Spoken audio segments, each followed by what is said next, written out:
विद्यार्थियों, कैसे हैं आप सब। तो लास्ट टर्म पर हम लोगों ने पढ़ लिया था सेल का पैरेलल कॉम्बिनेशन, याद आ रहा है। उस पर हमने क्वेश्चन भी कर लिया था, एक नोट भी लिख लिया था। अब हम आगे की बातों को करते हैं। जैसे हमने कैपेसिटर में पढ़ा था सीरीज पैरेलल, फिर पढ़ा था मिक्स्ड कॉम्बिनेशन, ठीक वैसे ही यहाँ भी पढ़ने वाले हैं। रजिस्टर में भी पढ़े थे हम लोगों ने series combination, parallel combination, mixed combination. ठीक उसी प्रकार यहाँ पर भी हम पढ़ेंगे सेल में भी सीरीज कॉम्बिनेशन, पैरेलल कॉम्बिनेशन और मिक्स्ड कॉम्बिनेशन। सीरीज और पैरेलल तो निपट ही गया है, अब हम निपटाने वाले हैं किसको, मिक्स्ड कॉम्बिनेशन को। तो डाल दीजिए heading mixed combination. Mixed combination ये क्या होता है पता है, मिश्रित क्रम संयोजन।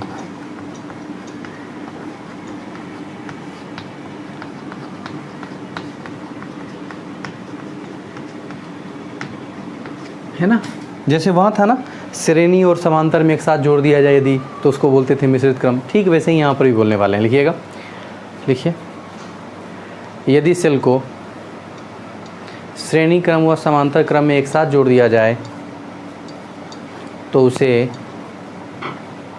मिश्रित क्रम संयोजन कहते हैं।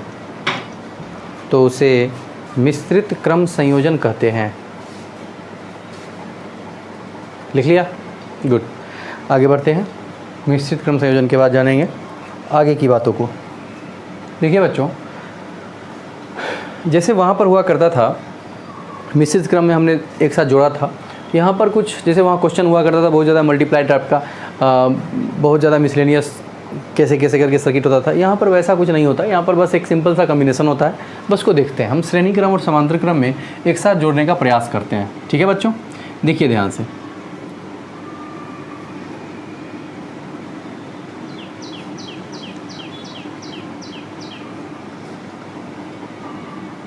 ठीक है, ऐसे है और ऐसे वाला ही नीचे में ढेर सारा है।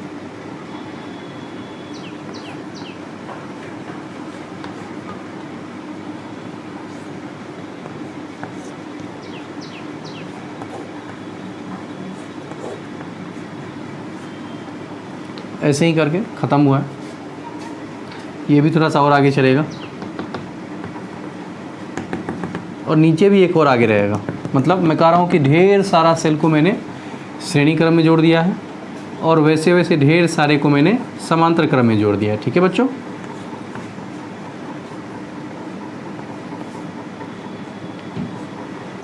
देख रहे हो।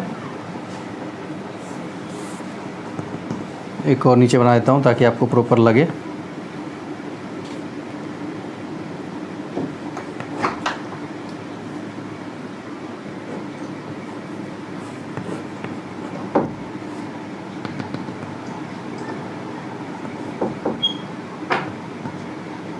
ये रहा कुछ इस टाइप का।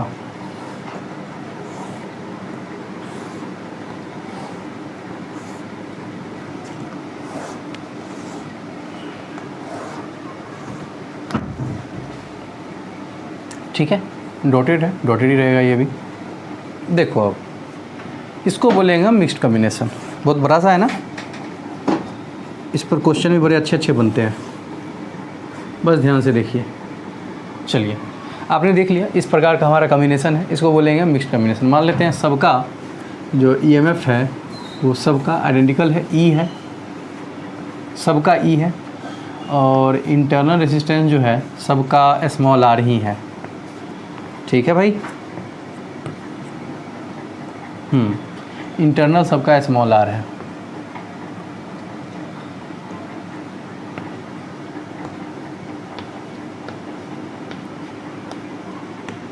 बस लिख लीजिए इसे, देखते रहिए इसे, आनंद आने ही आने वाला है।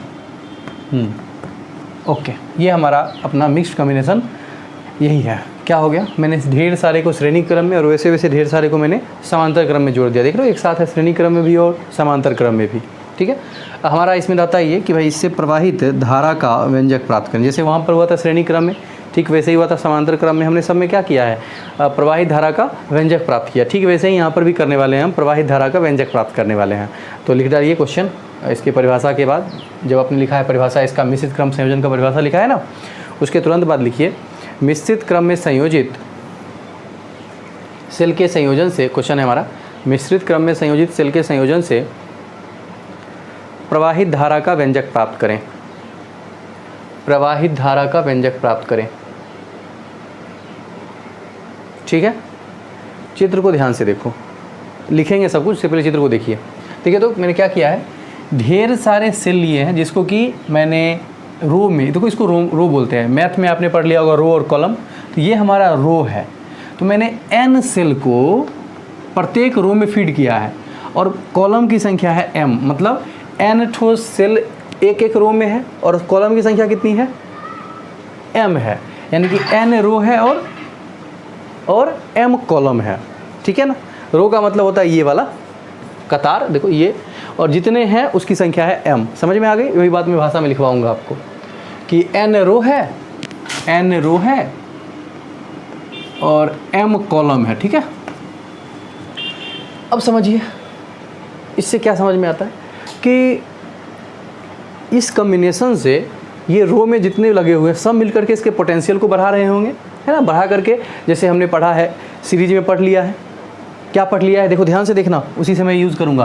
भाई n ठो सेल यदि श्रेणी क्रम में जुड़े हुए हैं तो तुल्य ईएमएफ होता है Ne। याद आया? मैं चेंज करूँगा इसको, समझ में तभी आएगा। मैं कह रहा हूँ कि प्रत्येक में कितने हैं, n है, प्रत्येक रो में कितने सेल हैं, n सेल है। तो बताइए प्रत्येक रो का तुल्य ईएमएफ कितना होगा। तो प्रत्येक में जैसे ऐसा वाला किए थे ना हम, श्रेणी क्रम में ऐसे वाला किए थे, तो कितना आया था तुल्य ईएमएफ, Ne आया था ना। और समांतर क्रम में वही ई वाला होता था, तो कितना हुआ था, जैसे याद करें, जैसे देखो एक सेल, दूसरा सेल, तीसरा सेल, है ना, 2-2 वोल्ट का था तो 6 वोल्ट आया था ना। तो कितना हो गया, 2 गुने 3 हो गया, चूँकि 2-2 वोल्ट का 3 ठो है इसीलिए।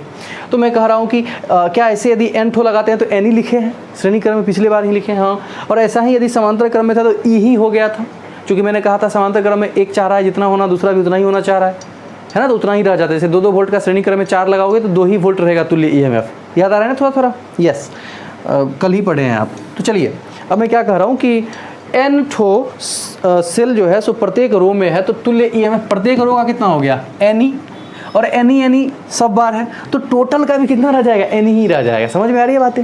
Ne हो गया एक का, और ऐसा ढेर सारा है समांतर क्रम में, तो टोटल भी तो Ne ही रह जाएगा ना, क्योंकि समांतर क्रम में तो वही रह जाता है। यदि ई वाला मैं, देखो ध्यान से देखो, ऐसा करके मैंने यदि लगा दिया, याद करो समांतर क्रम में हमने पढ़ा है, ऐसा करके हमने लगा दिया 3 ठो, है ना, तो तुल्य ईएमएफ कितना रहेगा, यदि सबका ई है तो ई ही रह जाता है। तो यहाँ तो वही हो रहा है, क्या हो रहा है कि भाई प्रत्येक में Ne वाला लगा हुआ है तो Ne ही रह जाएगा, है ना। ठीक है, थोड़ा सा इसमें समझना आपको ज़्यादा पड़ेगा, है ना, लंबा सा कॉम्बिनेशन भी है, तो थोड़ा सा अकल भी ज़्यादा लगाना पड़ेगा आपको। ठीक है, तो लिखते हैं, पहले भाषा लिखवा करके ये डायग्राम बनवा देता हूँ, फिर मैं इसका अगला स्टेप लिखूँगा, इसको इरेज करके, मिटा करके। ठीक है, लिखिएगा, माना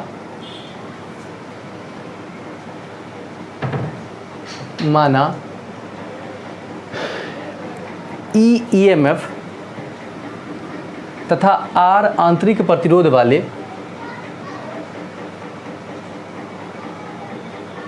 माना ई लिख करके कॉमा ईएमएफ तथा आर आंतरिक प्रतिरोध वाले n सेल को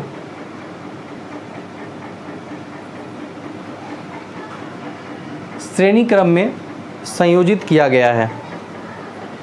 n सेल को श्रेणी क्रम में संयोजित किया गया, मतलब इसकी बात चल रही है, इसकी n सेल को श्रेणी क्रम में संयोजित किया गया है तथा इस प्रकार के m संयोजन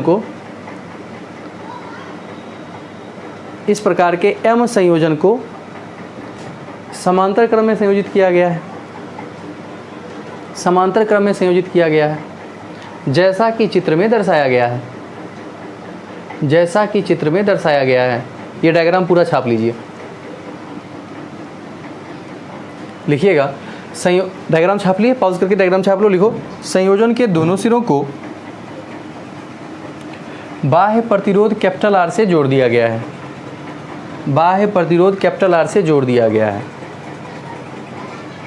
ठीक है, अब बच्चों ध्यान से इसको देखना, मैं कह रहा हूं कि प्रत्येक का ईएमएफ, प्रत्येक रो का ईएमएफ कितना हो गया, बोलो तो, रो का ईएमएफ कितना हो गया, Ne, है ना। संयोजन का तुल्य ईएमएफ ई इफेक्टिव कितना हो गया, Ne ही रह जाएगा, याद होगा आपको, क्योंकि सब में सेम है और समांतर क्रम में है तो Ne ही रह जाएगा। अच्छी बात है, यानी कि Ne ही रह गया। अब बोलो, ध्यान से समझते हैं, और अब मैं बोल रहा हूँ कि प्रतिरोध क्या होगा, तो बताओ श्रेणीकरण में प्रतिरोध कितना हो जाता है, जुड़ जाता है ना। तो प्रत्येक रो का प्रतिरोध, रो का ईएमएफ यहाँ में लिखना पड़ेगा, रो का ईएमएफ, रो का ईएमएफ कितना हो गया, एनई। इफेक्टिव ईएमएफ भी इतना ही रह गया है ना पूरा संयोजन का। ऐसे ही अब बोलूँगा मैं रो का आर, है ना, कितना हो जाएगा, एन आर। भाई साहब होगा कि नहीं होगा, भाई प्रत्येक का आर है, एन बार जुड़ा हुआ है तो एन आर ही तो होगा। अच्छा, और आर इफेक्टिव कितना हो जाएगा, पूरा का पूरा इस जो लगा हुआ है इसकी बात नहीं कर रहे हैं हम अभी, इसकी बात नहीं कर रहे हैं। आर देखो स्मॉल आर लिख रहा हूँ मैं, तो सिर्फ इसका। तो क्या एन आर वाला एम बार जुड़ा हुआ है तो क्या हो जाएगा, मान लो प्रत्येक का आर है, आर ही होता, मान लो इतना नहीं रहता और ये समांतर क्रम में जुड़ा होता। बच्चों ध्यान यहाँ दोगे तभी समझ में आएगा, नहीं उड़ जाएगा। मैं कह रहा हूँ कि सबका आर, तो मैं कह रहा था कि ध्यान देकर समझो कि प्रत्येक का कितना है, आर है, और वो सब समांतर क्रम में है ना। तो जैसे एन आर यहाँ पर है, मान लो एन आर है, प्रत्येक का एन आर है, और ये एम बार एन आर वाले एम प्रतिरोध यदि समांतर क्रम में जुड़े तो तुल्य कितना हो जाता है, कितना हो जाएगा, बोलो आर इफेक्टिव हो जाएगा एन आर अब बाई एम। समांतर क्रम में हुई ना तारे, जितना रहता है उससे भाग कर जाते हैं। जैसे कि एन प्रतिरोध, एन समरूप प्रतिरोध जो है समांतर क्रम में जो, तो क्या हो जाता है, आर बाई एम हो जाता है ना। याद है पहले में पढ़े हैं कि एन समरूप प्रतिरोध यदि समांतर क्रम में हो तो आर बाई एन, है ना। वैसे ही यहाँ पर क्या है, एन आर वाला जो है समरूप प्रतिरोध जो है समांतर क्रम में जुड़ा है तो क्या हो जाएगा, एन आर बाई एम हो जाएगा। ये चारों बातें समझ में आई, अरे आ गई, एक बार और क्लियर कर देता हूँ। मैंने कहा, ध्यान से, मैंने कहा कि भाई ई वाला है, चारों को मैं क्लियर कर रहा हूँ, ई वाला एन ठो श्रेणी क्रम में जुड़ा है तो एन ही हो गया। अब यही एनी वाला एम ठो समांतर क्रम में जुड़ा है तो क्या हो गया, देखो क्या हो गया, एन ही रह गया। होता है सब सेम रहता है तो वही रह जाता है। अच्छा अब समझना, प्रत्येक की बात करूं कि भाई कितना हो जाएगा प्रत्येक रो का प्रतिरोध, तो आर वाला एन ठो श्रेणी क्रम में है तो एन आर हो जाएगा, और ऐसा एम ठो समांतर क्रम में है तो क्या हो जाएगा, एन आर बाई एम हो जाएगा ना। यस, चित्र बना लिया आपने, चित्र बनाना है, कुछ नहीं लिखना है, मैंने जो भाषा लिखवाया वही लिखना है। अब मैं इस चित्र को थोड़ा सा चेंज करूँगा और आपको समझाने का प्रयास करता हूँ। बस इस चित्र को आप देखना, और मैं इसको चेंज कर रहा हूँ। जितना लिखे उसके बाद हम ऐसा करने वाले हैं। ध्यान से देखिए बच्चों,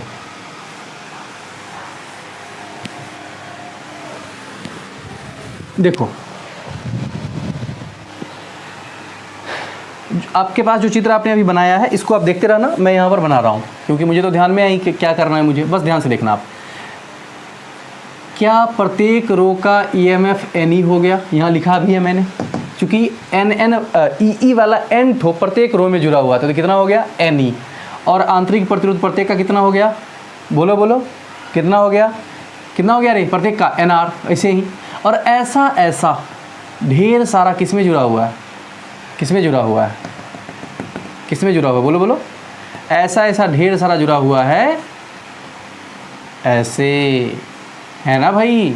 हाँ चलो मज़ा आ जाएगा, आप ध्यान से देखना, ऐसा है कुछ हुआ।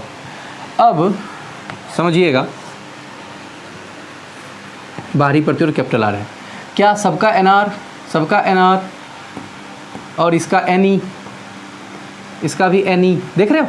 अच्छा यहाँ से क्या पता चला, समझिए ये बन गया वही वाला। अगला स्टेप ये है कि प्रत्येक में एन ठो है जुड़ा हुआ, ई वाला तो एन ई हो गया, आंतरिक प्रतिरोध आर वाला तो एन आर हो गया, ऐसा बन गया। अब मैं कह रहा हूँ कि बताइए यदि इस कॉम्बिनेशन को मैं और थोड़ा सा अच्छे से देखूँ तो क्या हमने समांतर क्रम में जो पढ़ा था ई वाला और ई ही रह गया था, तुल्य संयोजन का भी रह गया था ना। हाँ अब वही होने वाला है। तो जैसे जहाँ बनाए हैं जो लिखे हैं उसके नीचे में लिखिएगा, लिखिए प्रत्येक रो का, जहाँ हो गया था लिखे थे उसके बाद लिखना है प्रत्येक रो का, इस चारों बातों को लिखवाऊंगा मैं, प्रत्येक रो का तुल्य विद्युत वाहक बल, प्रत्येक रो का, हम लिखो प्रत्येक रो का प्रभावी विद्युत वाहक बल, प्रत्येक रो का प्रभावी विद्युत वाहक बल एन ई तथा आंतरिक प्रतिरोध एन आर है, ठीक है, कितना है, एन आर है। उतना लिख करके ये डायग्राम बना लीजिए,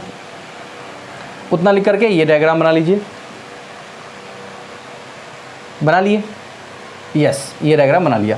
अब देखो ध्यान से बच्चों, अब मैं क्या कह रहा हूँ, ज़रा सोचो, क्या ये वाला ये पूरा जो कॉम्बिनेशन है, ऐसा हमने समांतर क्रम में पढ़ा था, ई वाला था, आर वाला था, और हो गया था ई रह गया था प्रभावी कुल हमारा ईएमएफ, और प्रतिरोध हो गया था R/N हो गया था ना। वैसा ही यहाँ पर सोच रहे हैं भाई, एनी वाला है तो टोटल कितना हो जाएगा कॉम्बिनेशन का, एनी ही रह जाएगा, है ना।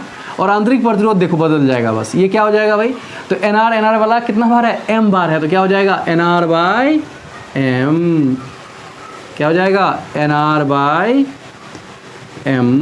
है ना। यस, ये हो गया हमारा, और यहाँ पर बाहरी प्रतिरोध लगा हुआ है, बस हो गया, ये हमारा हो गया क्या कॉम्बिनेशन, और यहाँ पर है बाहरी प्रतिरोध R जुड़ा हुआ, ठीक है। ये डायग्राम के बाद जस्ट बगल में ये डायग्राम बनाइएगा, समझ में आ रहा है। बस इसको मैंने सॉर्ट आउट कर दिया, इतना छोटा कन्वर्ट कर दिया है। डायग्राम बना लिए, धारा मान लो इससे बह रही है I, चलो बना लिया, ओके। अब लिखिएगा, नीचे लिखिएगा, ध्यान से देखिएगा। अब मैं सोच रहा हूँ इसके बारे में क्या सोचूं मैं, सोचो तो बताओ, क्या इसके साथ श्रेणी क्रम में R जुड़ा हुआ है, तब लिखेंगे संयोजन का तुल्य प्रतिरोध। ध्यान से बच्चों, इसके जस्ट नीचे लिखना है संयोजन का तुल्य प्रतिरोध।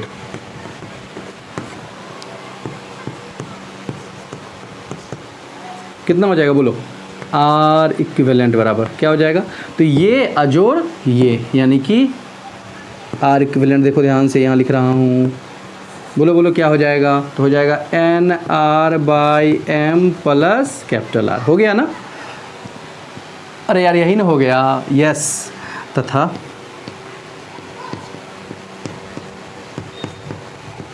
संयोजन का तुल्य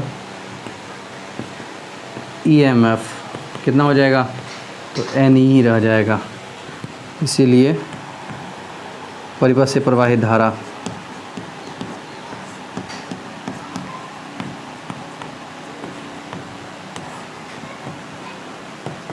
क्या हो जाएगा भाई, I बराबर, धारा I बराबर कहाँ से, ओम के नियम से। I बराबर क्या होता है, V यार, V का काम यहाँ कौन कर रहा है, E कर रहा है, तो हो जाएगा E जो भी है E equivalent upon R equivalent, ठीक है भाई। चलिए E इक्विवेलेंट कितना है, बोलिए E इक्विवेलेंट कितना है, तो ये रहा E इक्विवेलेंट, ये रहा तुल्य EMF है लिखा हुआ, तुल्य EMF E इक्विवेलेंट बराबर ये है ना बच्चों। तो चलिए बोलिए कितना हो गया, NE बट्टा तुल्य प्रतिरोध कितना है, NR बट्टा M प्लस कैपिटल R, ये हमारा तुल्य धारा, मतलब उसमें से जो बहने वाली धारा है वो उसका समीकरण ये है, ठीक है। यहाँ तक आप लोग आ जाइए, तो वहाँ से छाप करके यहाँ तक आ जाइए, यहाँ से यहाँ तक आ जाइए, बस देखिएगा आप संयोजन का तुल्य प्रतिरोध ये हो जाएगा, आ जाइए बस यहाँ तक, फिर मैं थोड़ी बातें और बताऊँगा।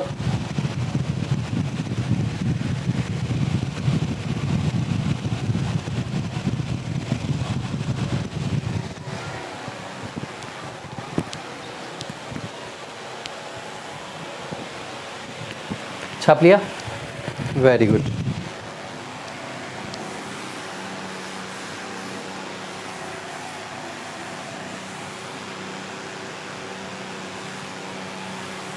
चलिए नीचे वाले का यूज़ करूँगा मैं बस।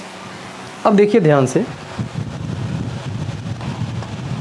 देखिए यानी कि I का वैल्यू यहाँ से क्या आ गया, क्या लिखा हुआ है, NE अपॉन, बच्चों ध्यान से, NR/M प्लस कैपिटल R। मैं नीचे कुछ भी नहीं 1 लिख देता हूँ, ध्यान से देखना, ऊपर में NE, नीचे में देखो M और 1 का LCM क्या हो जाएगा, M हो जाएगा। देखो M डबल बट्टा के नीचे, ऊपर सीधे एक बार ले जाता हूँ मैं, तो यहाँ लिखूँगा M। अब बचा होगा, देखो यहाँ M था ही तो यहाँ NR रह गया होगा, और यहाँ कुछ भी नहीं था, 1 था तो 1 M से लगा होगा, MR हो जाएगा, ठीक है ना। ये हमारा I हो गया, धारा तो भाई हमारा यही बहेगा। लेकिन अभी भी पिक्चर बाकी है, नीचे वाले को मैं इरेज कर सकता हूँ, आपने तो पूरा छाप ही लिया है।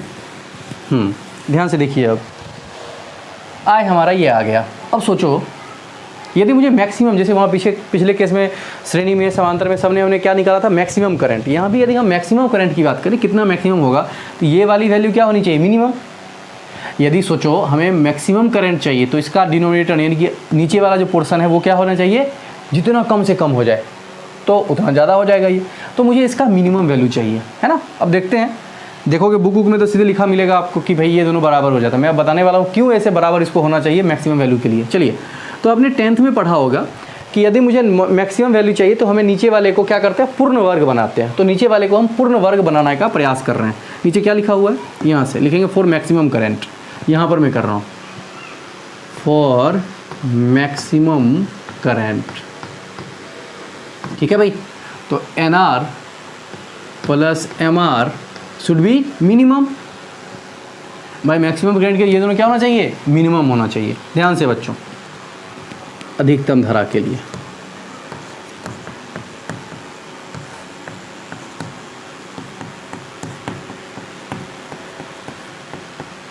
ठीक है, मैं यहाँ पर जो वही लिखूंगा रिजल्ट वहाँ से आएगा। चलो देखो ध्यान से, अब मैं क्या कर रहा हूँ, हमारे पास ये है, इसका वैल्यू क्या होना चाहिए, शुड बी, लिख देता हूँ शुड बी मिनिमम। कुछ ज़्यादा नहीं, अंग्रेजी छोटा सा अंग्रेजी है। ये सबसे न्यूनतम होना चाहिए। न्यूनतम होने के लिए हम इसको पूर्ण वर्ग बनाएंगे। चलिए पूर्ण वर्ग बनाते हैं। तो मैं लिख रहा हूँ इसको NR रूट में का स्क्वायर प्लस MR रूट में का स्क्वायर, ठीक है। देखो ये वही लिखा हुआ है ना। अब मेरा मन करे कुछ करने का, तो मैं लिखता हूँ 2NR MR और माइनस का 2NR MR। बस मेरा मन किया कुछ करने का, मैंने कुछ कर दिया, माइनस यहाँ पे है। अब ज़रा सोचो तुम क्या लिखा हुआ है, ध्यान से, A स्क्वायर जोड़ B स्क्वायर जोड़ 2AB। भाई A ये है, ये B है, और यहाँ माइनस 2AB है। ये वही है जो ऊपर लिखा हुआ है ना, लिखा हुआ। यस, अच्छा मैं इसको लेता हूँ और इसको लेता हूँ, लेकर के एक साथ करना चाहता हूँ। देखो तो क्या लिखा, A स्क्वायर जो B स्क्वायर माइनस 2AB, तो लिखूंगा A माइनस B का होल स्क्वायर, तो लिखूंगा NR with root minus MR in root का होल स्क्वायर और प्लस का 2NMR अंडर रूट में, है ना भाई। यस, यानी कि पूरा का पूरा जो एक्सप्रेशन ये है वो ये आ गया। अब मुझे सोचो, इसमें तो हम नहीं कह सकते थे क्या होने वाला है, मिनिमम कब होगा, लेकिन इसको देख करके सोचो तो ये दोनों यदि बराबर है और मुझे इसका मिनिमम वैल्यू निकालना है, तो क्या चाहूँगा, स्क्वायर रूट लिखा हुआ है प्लस कुछ है, तो ये तो भाई रूट के अंदर में है, इस पर तो हम कुछ कह ही नहीं सकते, जो होना होगा वही होगा। लेकिन इसके न्यूनतम वैल्यू के बारे में क्या विचार है आपका, बताओ। कोई स्क्वायर फंक्शन है, उसका मिनिमम वैल्यू क्या होता है, किसी भी स्क्वायर फंक्शन का मिनिमम वैल्यू कितना हो सकता है। जैसे मान लो कहोगे माइनस का 10 स्क्वायर होकर कितना हो जाएगा, प्लस में वो हो जाएगा 100, प्लस का 10 तभी हो जाएगा, 1 करोगे तब 1 का स्क्वायर 1 हो जाएगा, लेकिन 0 करोगे तो कितना हो जाता है, 0 हो जाता है। यानी कि for minimum value it should be 0। अब लिखोगे फॉर मिनिमम वैल्यू, है ना, क्या हो जाएगा, NR माइनस MR का जो अंडर रूट में लिखा होकर के स्क्वायर लिखा है, यदि मिनिमम चाहिए तो ये 0 होना चाहिए। भाई 0 से कम ये नहीं हो सकता है। चलो अब जैसे स्क्वायर हटाओगे तो ये लिखोगे NR plus MR, sorry minus ना, माइनस का MR वो भी रूट में, और ये किसके बराबर है, 0 के। उधर ले जाओ तो NR माइनस नहीं बल्कि MR बराबर, भाई रूट में था उधर ले गए, रूट में ही है, चलो रूट में रहने देते हैं, कोई दिक्कत नहीं है। दोनों पक्षों को वर्क कर दो तो क्या आ गया, जैसे ही वर्क करोगे दोनों पक्षों को, भाई आप समीकरण के दोनों पक्षों के साथ सेम क्रिया कर सकते हो। यहाँ से क्या निकल के आ गया कि NR जो है वो MR के कैपिटल है ना, ये MR जो देखो कैपिटल है, उनमें कट जाएगा, कैपिटल ही है, वहीं से कैपिटल है। हाँ बच्चों, तो ये हो गया, दोनों बराबर हो गया ना। इसी बात को जनरली देखोगे बुक में तो लिखा रहेगा आपको कि NR बराबर MR, लिख भी देते हैं सर लोग भी, ऐसे लिख देते हैं कि भाई ये होता है, ये ऐसे होता है, ठीक है। तो मैंने क्या लिखा, अधिकतम धारा के लिए क्या होना चाहिए, NR बराबर होना चाहिए किसके, MR के। बहुत बड़ा काम का चीज़ पर मैं बढ़िया क्वेश्चन करवाऊंगा आपको अभी तुरंत, इसी बात पर, सिर्फ NR इक्वल्स टू MR पर दिमाग का दही हो जाएगा, तो उसको करने वाले हैं हम। अब ज़रा सोचो, ज़रा सोचना कि ये तो हमारा हो गया, कैसे हुआ वो हिंट है, ये इसको छाप लोगे आप, छाप ही लेना, पता नहीं कब ज़रूरत पड़ जाए। तो ये हो गया, इसे लिखोगे, इसीलिए I max। यहाँ से सोचो, यदि ऐसा कुछ है, NR और MR क्या है, बराबर है, दोनों के दोनों क्या है, बराबर है। अब ज़रा सोचिए, जब बराबर ही है, दोनों के दोनों जब बराबर ही हैं, तो मैं क्या करने वाला हूँ कि I max लिखने वाला हूँ MNE बट्टा, इसकी जगह यही लिख दो भाई, MR की जगह क्या लिख दो, NR ही लिख दो, क्या फ़र्क पड़ता है, कोई एक लिखना है तो नीचे लिख देता हूँ NR, और MR की जगह भी क्या लिख देता हूँ, NR, है ना भाई। यस, जैसे मैंने लिखा मेरी आंखें चमक उठी कि आई मैक्स जो है यहाँ से कूद के निकला MNE बाय NR, NR कितना 2NR है ना। अब यहाँ से NaN को मार दिया तो यहाँ से आई मैक्स क्या आ गया भाई, क्या आ गया ME बाय 2R है ना, सॉरी 2 स्मॉल r ना। ये हो गया हमारा आई मैक्स, बहुत ही काम का। और मैक्सिमम इसी को बोलते हैं, धारा ज़्यादा होगा तो पावर ही मैक्सिमम होगा, है ना।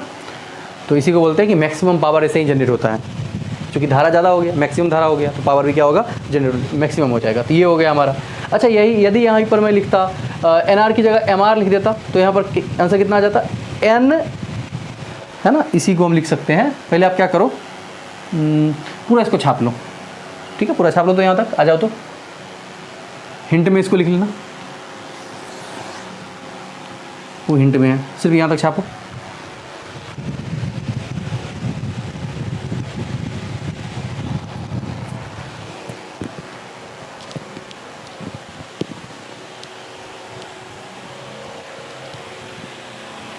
छाप लिया।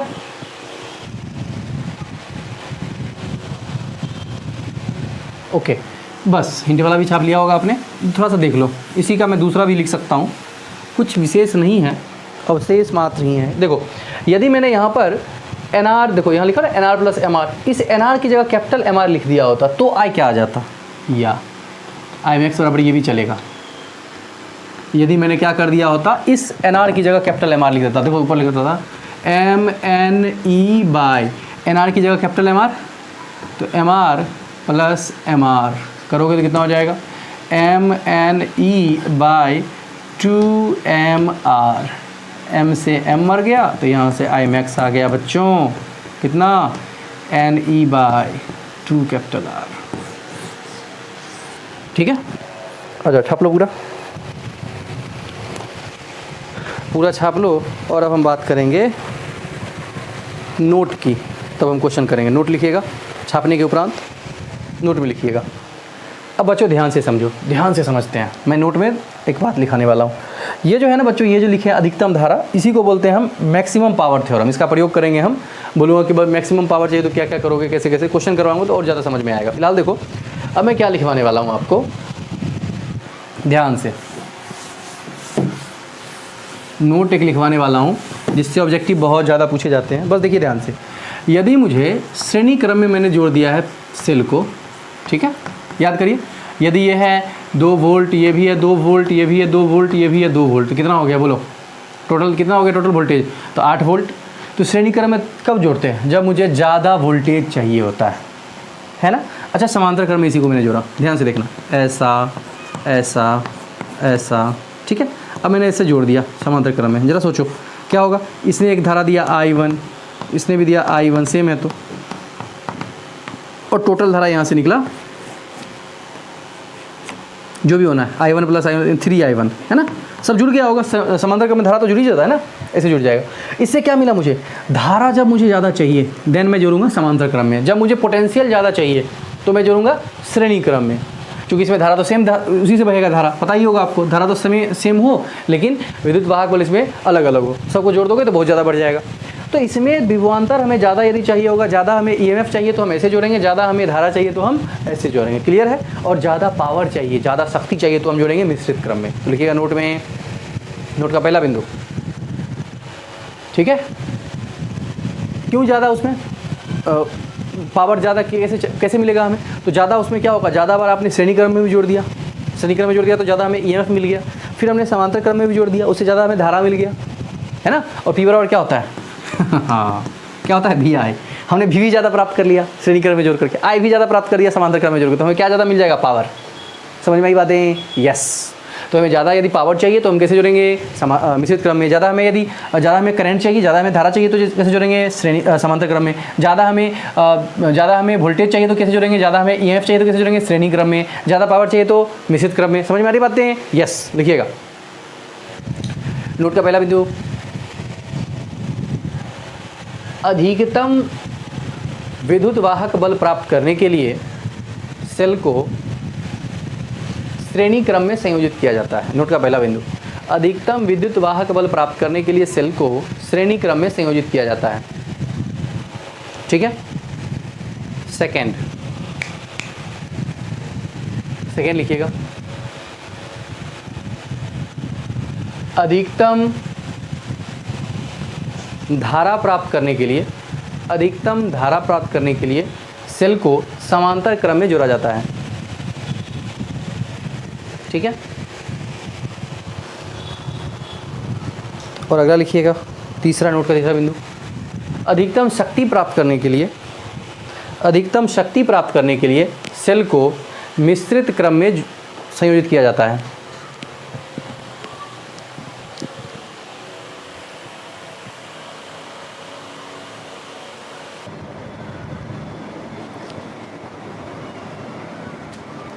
छाप लिया भाई? ओके, तो हम इस पर बेस्ड एक क्वेश्चन करते हैं। ठीक है।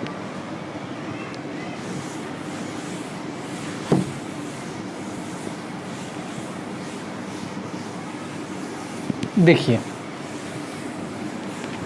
मिक्स्ड कॉम्बिनेशन पर बेस्ड क्वेश्चन है। 2 वोल्ट विद्युत वाहक बल व 1 ओम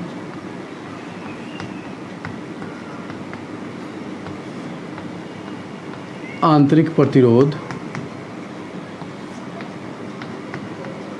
वाले सेल को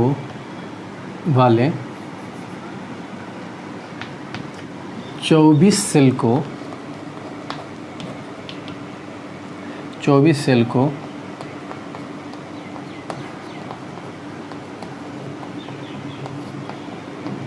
मिश्रित क्रम में जोड़कर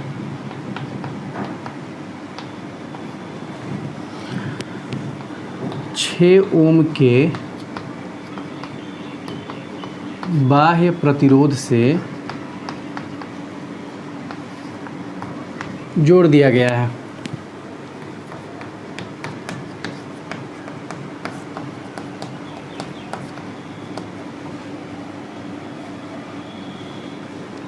अधिकतम धारा प्राप्त करने के लिए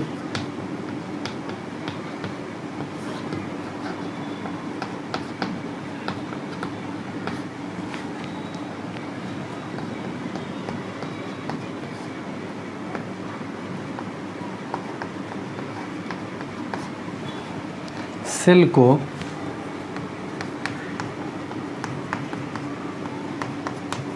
कैसे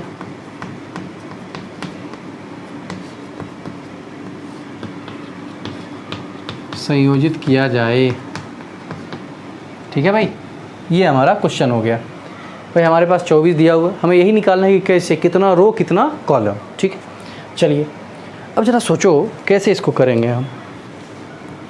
ध्यान से, हमें यही निकालना है कितना रो कितना कॉलम मैक्सिमम धारा के लिए। अच्छा भाई, हमने जो पढ़ा उसी का प्रयोग करने वाले हैं। ज़रा सोचते हैं उससे पहले, एम क्या था? नंबर ऑफ़ रोज था, नंबर ऑफ़ कॉलम था। एन क्या था? नंबर ऑफ़ रोज था। अच्छा, क्या दोनों को मिला दोगे तो क्या सेल की संख्या हो जाएगी? जैसे मैं बोल रहा हूँ प्रत्येक रो में 10 सेल है और ऐसे ऐसे 4 ठोक रो लगाया हुआ है तो 40 हो गया ना। तो 4 हो गया एम की वैल्यू और एन की वैल्यू हो गया 10, 10 चौके 40। तो मैं क्या कह रहा हूँ कि भाई टोटल नंबर ऑफ़ सेल जो होता है वो एम इंटू एन के बराबर होगा। सिंपल सी बात है ना आप? तो क्या लिखूँगा मैं? सेल की कुल संख्या,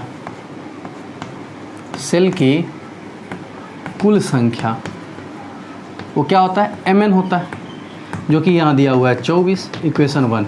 ठीक है, अब अधिकतम धारा के लिए, अधिकतम क्या जानते हो आप? जानते हो कि M R, capital M into capital R, M R equal to N R होता है। ये कैसे? एम के साथ ही कैपिटल आर का है। देखो हमने कहा था कि आंतरिक प्रतिरोध आर वाले एन सेल को श्रेणी क्रम में, तभी ना उसके साथ ये जुड़ा है सभी प्रतिरोध। देख सकते हो वहाँ पर भी लिखा हुआ है अब सोचो हमारे पास ये कैपिटल आर क्या है, बाहरी प्रतिरोध, जो कि दिया हुआ प्रॉब्लम है कितना 6, तो क्या लिखोगे 6m जो है वो nr के बराबर है। 6m किसके बराबर है, nr के बराबर है ना। अच्छा भाई, यहाँ से क्या पता चला, r की वैल्यू कितनी है, आंतरिक प्रतिरोध देखो तो, आंतरिक प्रतिरोध कितना दिया हुआ है, कितना दिया हुआ आंतरिक प्रतिरोध 1 ओम, तो क्या लिखोगे 6m जो है वो 1, r का मान 1 है तो n के बराबर है। क्लियर, इक्वेशन इसको 2 मान लो और समीकरण 2 का मान 1 में पटक दो। 2 का मान 1 में रखने पर बच्चों देखो ध्यान से क्या हो जाएगा, जैसे ही रखोगे तो क्या हो जाएगा, देखो n की जगह क्या रख दूंगा 6m, तो रख दो m इंटू n की जगह क्या रख दोगे 6m, 6m जो कि बराबर है किसके 24 के, 6 चौके का 24, m गुने m, तो m स्क्वायर बराबर 4 या m बराबर 2। मैं सोचना कि -2 भी होगा भाई, माइनस रो का संख्या जो है वो माइनस में नहीं हो सकता है, तो m का मान कितना आ गया 2, यानी कि हमारा जो कॉम्बिनेशन होगा उसमें 2 होंगे, क्या 2 ठो रो होगा ऐसे ऐसे करके, और एक रो में कितने हो जाएंगे, तो n की संख्या यहाँ से निकाल लो, n की संख्या 6 इंटू m है, इसीलिए n बराबर कितना हो गया, n बराबर कितना हो गया, देखो देखो तो 6 इंटू 2 मतलब 12, मतलब 12 सेल वाला 2 ठो रो लगा हुआ होगा। समझ में आया, 12 सेल वाला कितना रो होगा 2 ठो, यानी कि एक में 12, एक पंक्ति है उसमें कितना 12 सेल, दूसरी पंक्ति है कितना सेल 12 सेल, हो गया हमारा, m निकल गया n निकल गया, ये तो करना था क्वेश्चन में। छाप लीजिए सॉल्यूशन, समझ में आई ना, कुछ नहीं करना है, जितना रहेगा mn बराबर लिख दो जितना सेल का संख्या दिया हुआ है, और ये फंडा लगा दो, आंसर आ गया कि भाई मैक्सिमम पावर के लिए यही तो है, मैक्सिमम करंट के लिए यही तो है, nr बराबर mr, हो गया काम खत्म, लिख लो। नीचे में लिखिएगा, देखो यही नहीं, नीचे में और लिखना पड़ता है, भाषा लिखना पड़ेगा, क्योंकि आपसे जब ऑब्जेक्टिव पूछेगा तो यही लिखना है, लेकिन भाषा में जब चूँकि यहाँ दिया गया, देखो कैसे संयोजित किया, लिखिएगा सब कुछ लिखने के बाद, इसको भी लिखने के बाद लिखिएगा इस प्रकार, 12 सेल वाले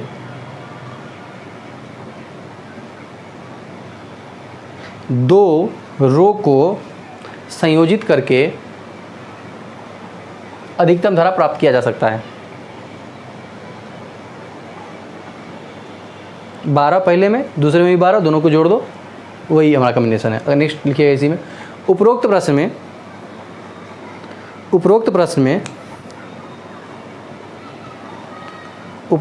में संयोजन से प्रवाहित अधिकतम धारा का मान ज्ञात करें, संयोजन से प्रवाहित अधिकतम धारा का मान ज्ञात करें। अब पूछ रहा है कि I बताइए, जो आपने जोड़ लिया तब जो I बना वो I का वैल्यू क्या होगा, वो पूछ रहा है, ठीक है ना। धारा का मान ज्ञात करें, ठीक है। चलिए अब बनाते हैं। I max के लिए आपने लिखा हुआ कॉपी में क्या लिखा है भाई, तो लिखा है आपने I max बराबर, लिखा है ना रे, क्या लिखा है NE/2R, n का वैल्यू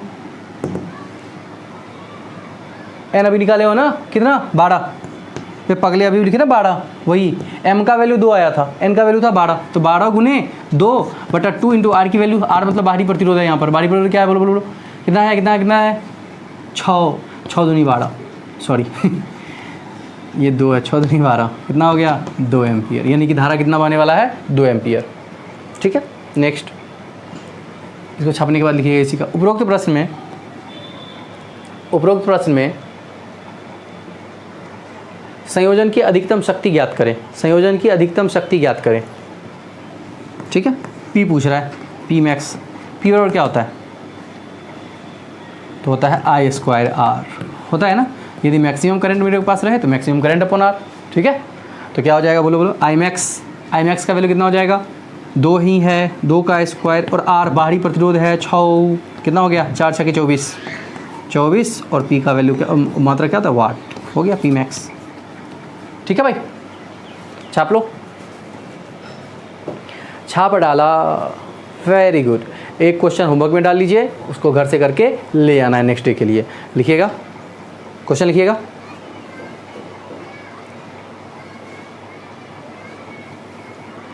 लिखिए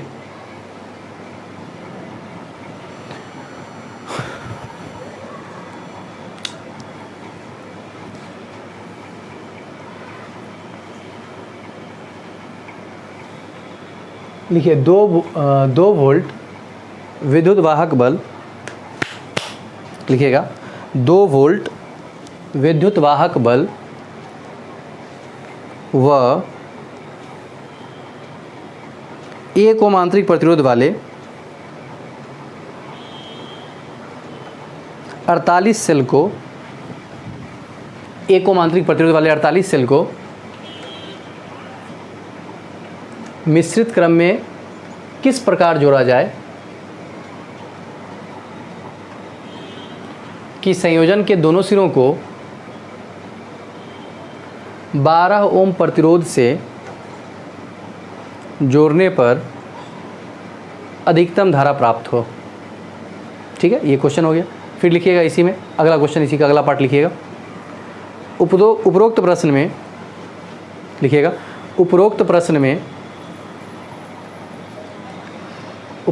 में संयोजन से प्रवाहित अधिकतम धारा का मान ज्ञात करें। उपरोक्त प्रश्न में संयोजन से प्रवाहित अधिकतम धारा का मान ज्ञात करें। ठीक है बच्चों, तो इस प्रकार से हमने आज कॉम्बिनेशन ऑफ सेल पूरा का पूरा कंप्लीट कर लिया। नेक्स्ट डे से हम नेक्स्ट टॉपिक पढ़ेंगे। ठीक है, तो मिलते हैं अगले एपिसोड में, तब तक के लिए गुड बाय और गुड नाइट।